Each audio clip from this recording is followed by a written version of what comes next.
Hello everyone! Welcome back to my channel. It's 2026. We. It is the 2nd of January 2026. We survived. New year. Not really new me, not really new channel. No. We'll just keep things as they are and do incremental changes. How's that? So I am wrapping up my December. I finished, I think, 42 books in December, something like that.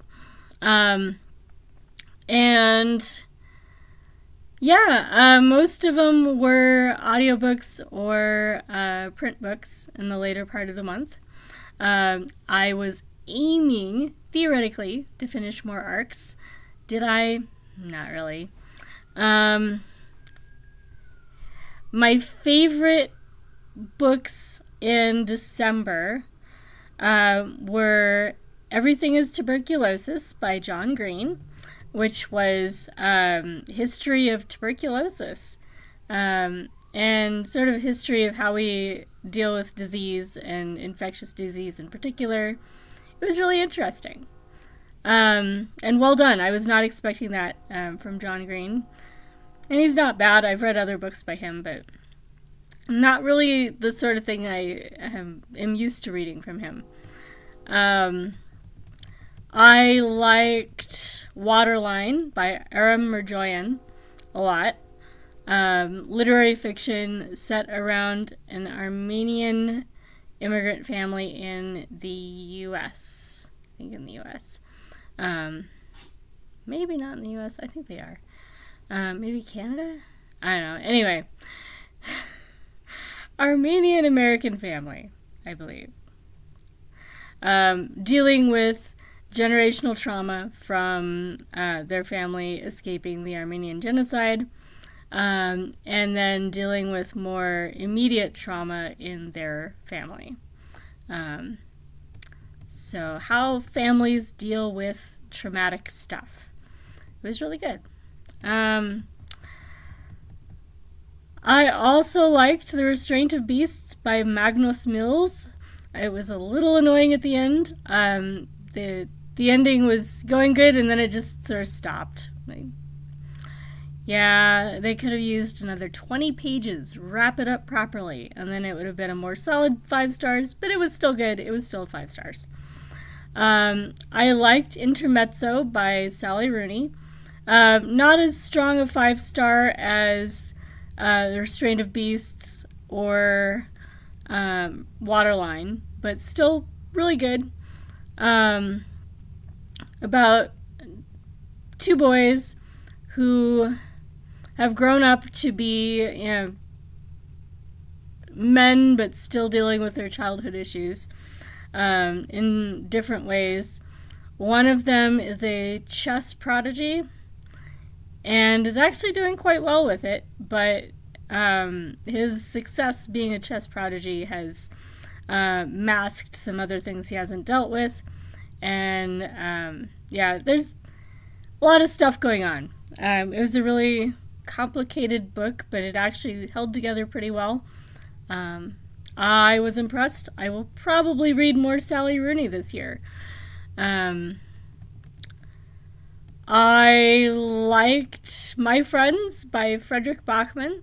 I liked the art emphasis. A man who is an outsider artist who becomes very successful and famous dies and leaves his masterwork to a young woman who he met randomly.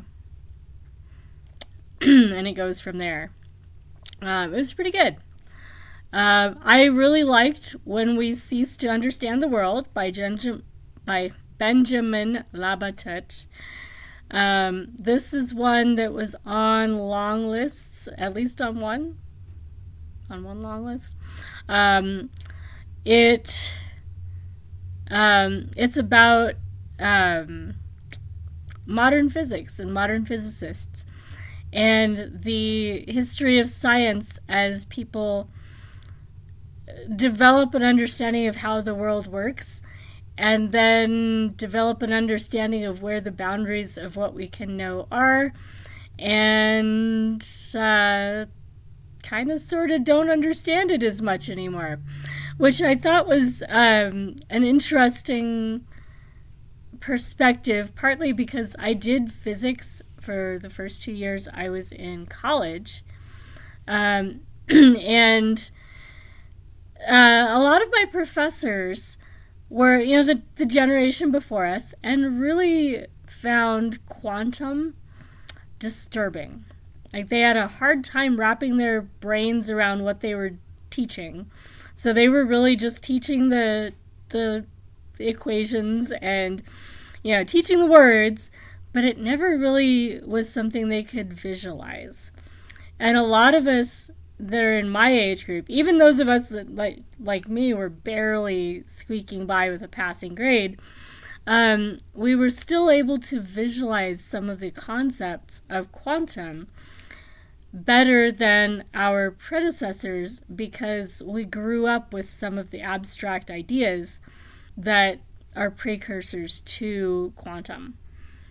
So, yeah, I still don't really have a solid visual of how Schrodinger's equation works, but the concept of electron tunneling, I don't think it's quite as well described by that term as I might have thought back then. I have different theories now, and so far they haven't been disproven. But just being in the generation where the new science concept is just part of science instead of the cutting edge that people are discovering, it changes how disturbing those concepts can be. So, everything is vibration. If an electron is a vibrational pattern that continues through time and space in directions, and we perceive it when we poke at it in one spot, but it also is the same wavy vibration out that direction, then you could poke at it out there too. It would be the same vibrationally connected electron thing. Do I have all the mathematical terminology to describe it? As I said, I was struggling in that level of physics class. I don't have a degree in it. I have 2 years of undergrad in it. But I follow it because it's so cool. And what I just described, with probably some modifications for actually how math works and stuff, is actually one of the competing theories for what the universe looks like at the minuscule, quantum and smaller level. So, yeah.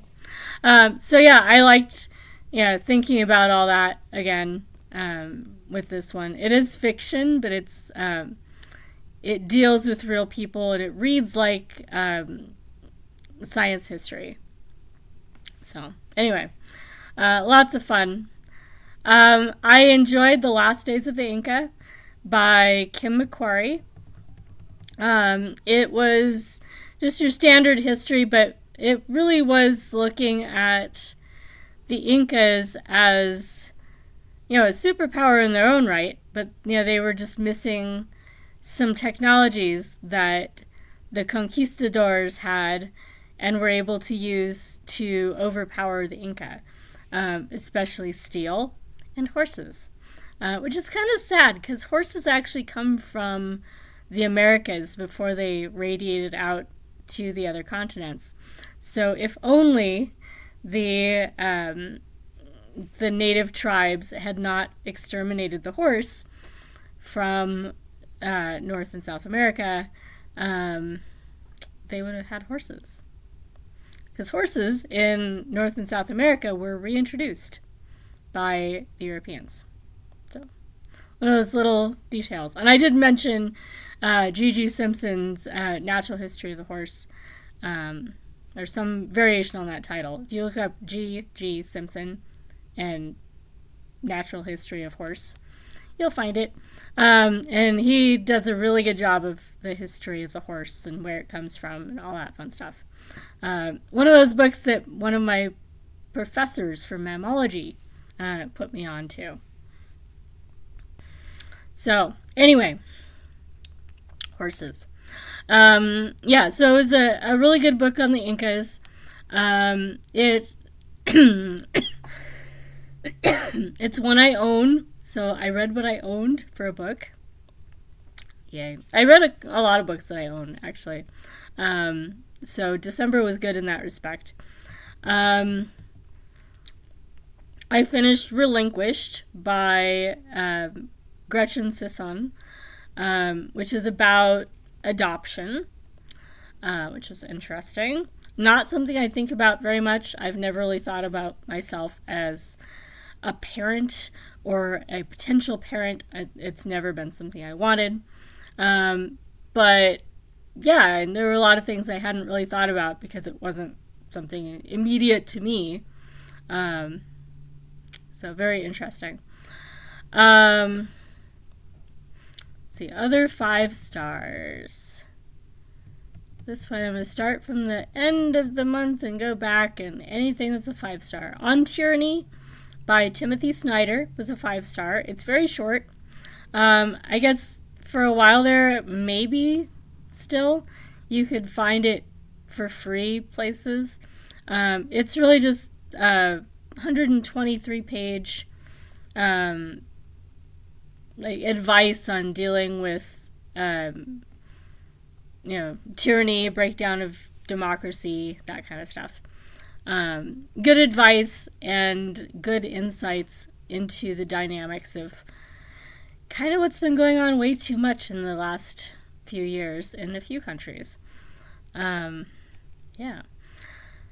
I gave 5 stars to Atmosphere by Taylor Jenkins Reid. Yes, it was really good. I will be reading more Taylor Jenkins Reid in 2026.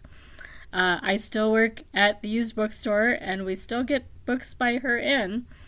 I may start working my way through her back catalog, because this is the second book I've read by her, and I really liked it.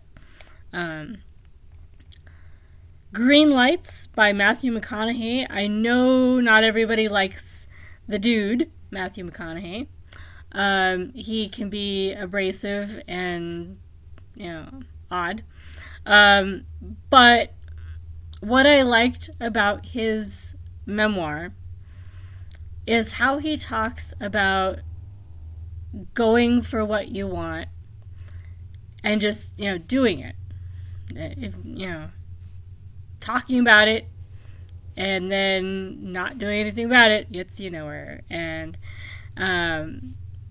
quite often the barriers that keep you from doing what you want are internal, like things that you've decided ahead of time are going to stop you from doing it, not actually things that are going to stop you from doing it. And that kind of thing. It was like hanging out with Mr. McConaughey, over beers or something. Not that I drink a lot of beers, but that kind of conversation. The late night rambling chat with somebody who has interesting things to talk about. So, I enjoyed it. It was 5 stars for me. I wouldn't recommend it to everybody, but, he's in my generation, roughly, and some of the same kinds of experiences is what I've dealt with. It was nice. I gave Bury Our Bones in the Midnight Soil by V.E. Schwab 5 stars. I don't normally like vampires. I really liked that one. And it has a nice way of talking about rape and consent. And you don't normally think about vampires and rape in the same thought. But Schwab does actually make an analogy of sorts. English. Oh my goodness. I think I'm talking about an analogy. Anyway, you think about consent and rape, but in the context of being bitten rather than other non-consensual activities. And, just it was interesting. The conversations I was having over this book were more along those lines than I would have expected for a vampire book, and brought to question all sorts of other ethics in other vampire stories. Like, oh, yeah. I may be thinking about Bury Our Bones when I'm reading Anne Rice, which I plan to do this year, maybe. Let's see, Relinquish was 5 stars. Whiskey Tender by Deborah Jackson Taffa was 5 stars. The title is misleading. The cover is misleading. There is a phrase, whiskey tender, in this book, and there is an alcoholic father. But it's a memoir about a woman growing up in a family that has native roots. So, yeah, it's life on the reservation, life not on the reservation, what it's like to be, dealing with race in that part of the U.S. race spectrum. It was really good. And not really about alcohol. There was some, but it wasn't about whiskey. Which I kind of was disappointed because I read it in lieu of drinking whiskey because I didn't have any whiskey. But there was no whiskey. Oh well. And then we have Astor, The Rise and Fall of an American Fortune by Anderson Cooper. Anderson Cooper's mother is a Vanderbilt. So he's actually written more than one book about the Vanderbilts. There's this one and one that actually has Vanderbilt in the title. So I need to read that other one too, because I hadn't really thought about their family as being quite so interesting. But they span a lot of U.S. history, so that was interesting. And I listened to the audiobook, but I have the print book as well. But the audiobook is narrated by Anderson Cooper, who has a really nice voice for audiobook narration. He has been a correspondent for so long, partly because he looks good and he sounds good. So that was a nice one. Tony Interrupter by Nicola Barker. This is a literary fiction arc that I think it's come out. I think it came out end of 2025. Something like that. A dude stands up in the middle of a concert, says something rude, and walks out. And everybody involved in this seemingly boring heckler incident has their life changed by this incident. It's short. It's kind of funny, and I enjoyed it. Perfection by Vincenzo Latronico. I enjoyed it while I was reading it. I gave it 5 stars. It's 137 pages. I remember vibes. It's like the jet set sort of people, but like my generation. So I don't know if we have jet set or what we call those people. Think about people that have their lifestyle blogs and have 1 million followers on social media that follow them as they do pretty things on camera. That's the kind of people that are in this book. But the real things happen to them and they have to deal with it. So yeah, it was fun. I don't know if there's as much substance to it as in Waterline, for example, but I enjoyed it. Everything is Tuberculous was 5 stars. Tuberculosis. Elmet by Fiona Mosley was 5 stars. That's a previous Booker Prize nominee, I think. And then we get to the end of December. So those are the 5 stars. I know, yes, I had a lot of 5 stars in December. I had a lot of 5 stars overall in 2025. I will do a video wrapping up 2025 and talking about the highlights. And I saw a couple different booktubers' ways of wrapping up where they were talking about multiple, like, best books, their top 20 or, their top in each genre. So I'm still thinking about how I want to wrap up 2025 because I did finish about 470 to 475 books in 2025. I don't know exactly how many just by looking at Goodreads because as my sister pointed out when we were talking books at the end of the year, the Goodreads count had weird things going on, like the Who's Allowed to Protest arc that I read in November.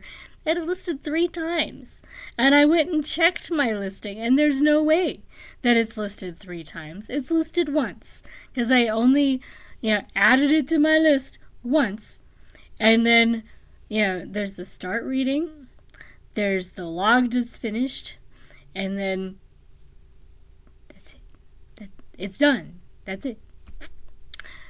And somehow it's listed 3 times. And there are a couple others that were listed multiple times that didn't make any sense. Not rereads, just weird multiple listings that I didn't do. I don't know what they did to it. They screwed it up. So, I do not trust Goodreads to be my official count. They've screwed it up. So 2026, I am using Storygraph as my primary log, not Goodreads. Goodreads is not to be trusted. Right. Which, that was coming anyway, because I am so tired of when I try to type in a title in that little search bar to add a book that I'm currently reading, and you'll type it in, you have, 3 or 4 words to type, and you get, 3 of them in, and you can see the book pop up that you actually wanted to add. But before you can click on it, it changes to something that has nothing to do with what you just typed. Like they're actively trying to market at you while you're trying to add the book you're reading to your list of currently reading. That's just rude. So I've gotten really tired of that anyway. So with not being able to trust their system to count the number of books I have logged as finished for the year, which seems like a computer job, like that's something computers should be good at. If they've handed it off to some stupid AI, obviously it doesn't know what it's doing, and it's doing a lot worse than when it was basically a glorified spreadsheet. So, anyway, I suppose it's not a huge surprise. I did read Cory Doctorow's Enshittification, and I had Goodreads in mind as I was reading it as a prime example of the process he was talking about. Yes, as soon as Goodreads became owned by a big company that could screw over everyone using it and make money while screwing us all over. Of course they will. And they're just banking on that everybody is still going to use it because they're the big, books database in town. But we all added those books in the first place. I remember when every other book I read, I had to make a listing for. So we added a lot of the books on Goodreads. We can do it again. So, yeah. Anyway, grumble, grumble, grumble. I will be on Storygraph. I'm still using Goodreads. There's still things on Goodreads that are not migrating at the moment, especially certain groups. But I'm kind of handing off the Dewey's stuff to somebody else anyway. I've got a great team. I'm still involved, but more just to make sure everything is cohesive. And I'll probably do stuff the day of the events. But I want to open a bookstore. I will be very unreliable for doing events on specific dates and the lead up to them as I get closer to moving and opening a bookstore. So, and that's something that would be on Goodreads. And there's the Reading 1001 group that's on Goodreads that I'm trying to be more active on. I'm 3 books away from having 500 finished box haul books. I need to double check that because Goodreads is not to be trusted, but I'm pretty sure that is a close to accurate number. So if I focus on box hauls, I'd love to get to 550 this year out of the 1,300 and some books on the list. So there's things like that I'm still active in. And I am going to try and keep it updated. But I had a hard time in December keeping my books updated because every time I'd go to add a book I just finished, Goodreads would be so slow I couldn't add anything. So, again, I have to wonder if they're using an AI, and this is what, Jeff Bezos, right? So maybe he's got himself an AI that thinks it can do things better than what we wanted done. Like, Goodreads is still basically a glorified spreadsheet as far as the book logging goes. It shouldn't be this hard, and the fact that it is suggests that they're trying too hard. They're assigning a virtual intelligence that has its own ideas to do something that we didn't need AI to do, basically. Yeah. No idea. Maybe something else, but I have to wonder. Yeah, so I am going to be doing a couple videos this weekend. I was going to do my TBR, like a proper TBR. It's the 2nd. It's going into the 3rd. I don't have my TBR recorded yet, partly because I haven't finished a book yet. And I haven't really launched into my year yet. I'm listening to Queen Esther by John Irving, which is an old arc of mine that now it's come out and I can listen to it on audiobook. So I'm doing that, and whenever I get tired of listening, I can pull it up in the e-arc and read it that way. It is really good. It's probably 4 stars, not 5. It reminds me of Until I Find Him. I think that's the title. It's Until something. There's another John Irving, anyway, that's about tattooing and tattoo artists, and this one also has a strong tattooing element in it.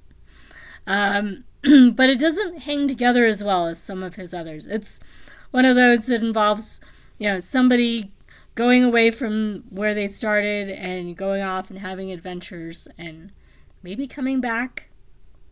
There are a couple of books by Irving that are that sort of shape. So it's in that category so far.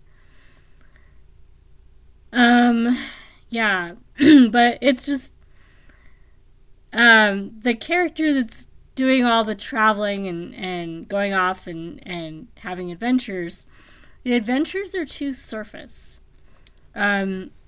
She's just bouncing around from one thing to the next and not really giving you anything to feel anything about or get involved in at all before she moves on. I don't know. I haven't really analyzed why it's not hitting very well yet because I keep getting distracted.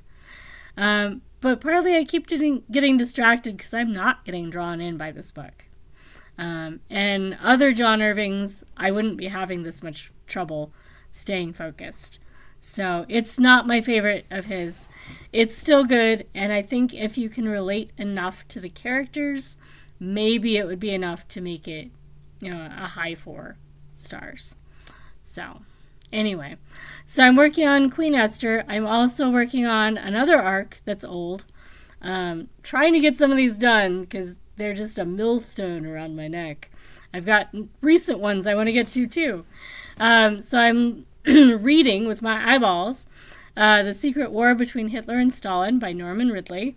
This is about the espionage services of Germany and Soviet Russia during World War II. And both countries are kind of figuring out how to do espionage after their previous governments had collapsed.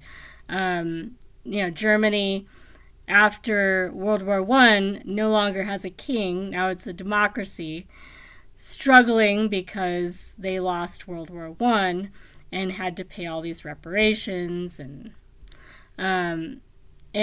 obviously things got damaged during the war. Wars do that.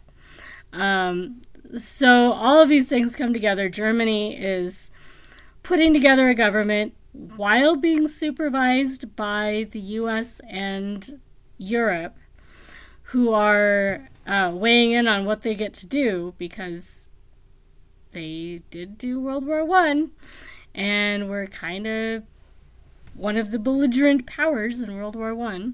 It's complicated, but that part's not. So, yeah, they basically are starting from scratch, building a secret service. So they're doing that.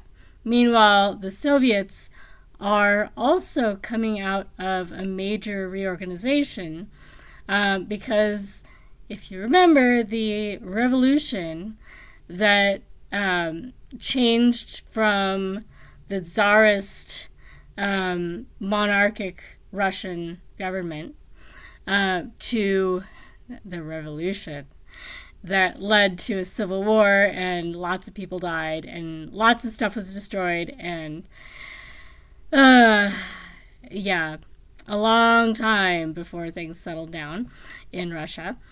That all started in 1917. So nearing the end of World War I, Russia backed out of World War I as all that's kicking off. So both countries in their current state in World War II are developing their secret service, their spy networks and everything, and figuring out how to do it, and not always very effectively. There are times where if they'd figured it out better, things might have gone differently, but they didn't.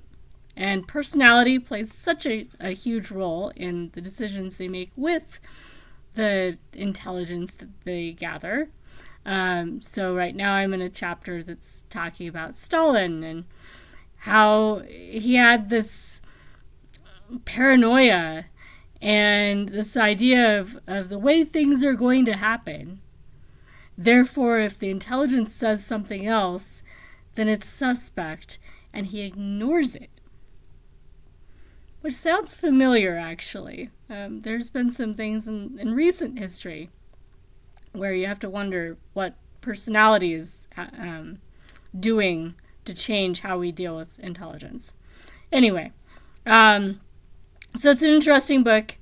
I am a quarter of the way through it.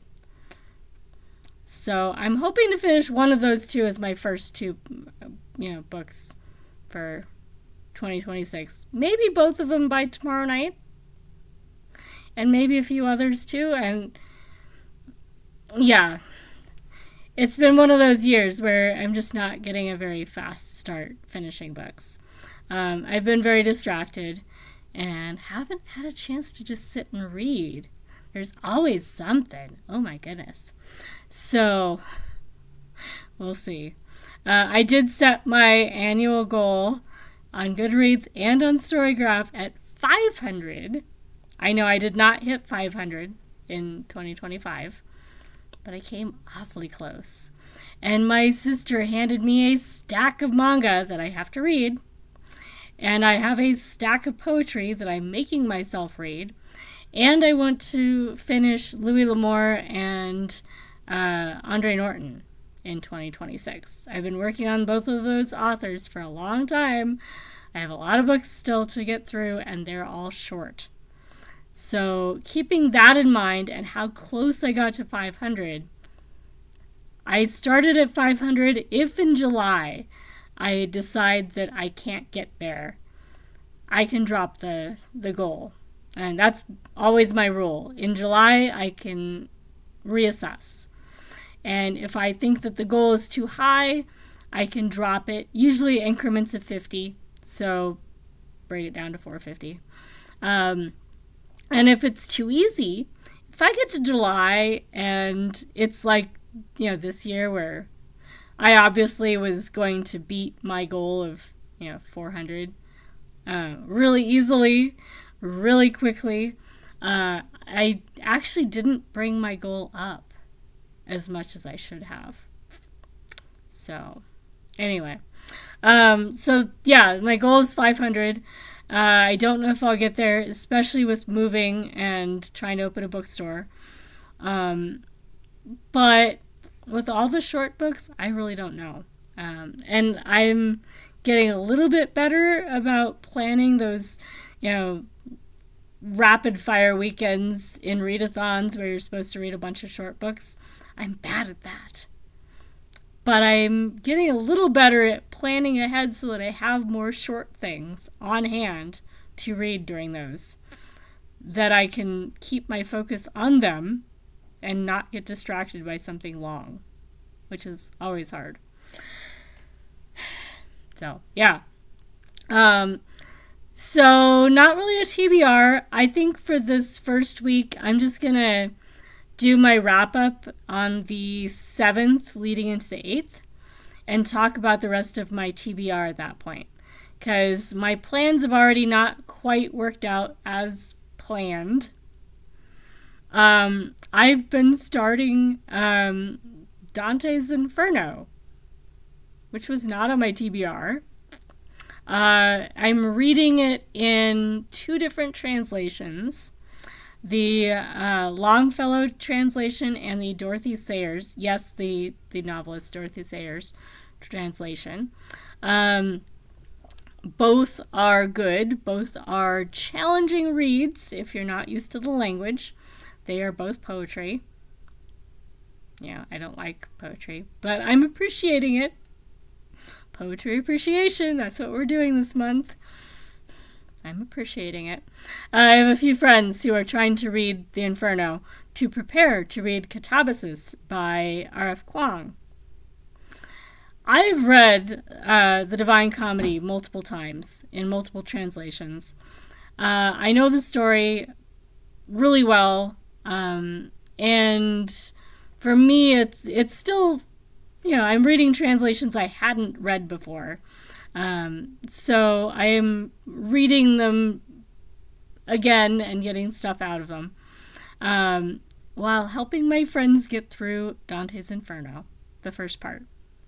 I will probably just read the whole thing in both translations, because partly I'm looking at how to explain things where it gets confusing and that kind of stuff, looking between the 2 translations.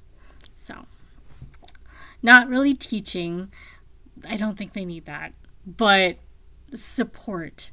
Friendly support from someone who's read it a few times and knows what the words mean. I am quite certain that both translators made up a few words just to make the rhymes work. Yeah. So, anyway, so I'm doing that. That might actually be my first finished book for 2026. Probably the Sayers translation. I'm further along in that one. So, yeah, my plans are not going as planned already. But I am doing the boot camp readathon, which is 2 weeks.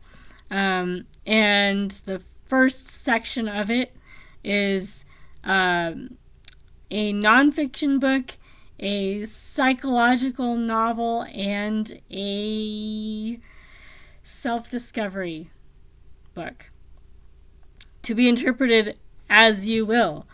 So I do have nonfiction covered with the secret war between Hitler and Stalin. I have multiple psychological novels, so I'm not sure which one I might use. Yeah, so that's the one I'm least certain about. I had some that I picked out, but I don't know if I'm going to get to them. And for a self-discovery novel, and I already read Green Lights. That would have been a good one for that, actually. But I'll figure something out. So I will let you know what I picked for those in the next video. Yeah. And I'm also doing TBR-a-thon, hosted by Leandra. She's got it set up where, you can go along with everybody and try and do it in a month. Or you can do it at your own pace. Or if this month doesn't work for you, you can do it some other month. And yeah. Which I really like, because sometimes you just need that structure, but nobody's hosting the right kind of readathon. So I love the idea. And I've done TBR-a-thon several times now. It really feels weird that I've been on BookTube that long. But yeah, so I'm doing both of those readathons. They're not that big a deal. Neither one is competitive.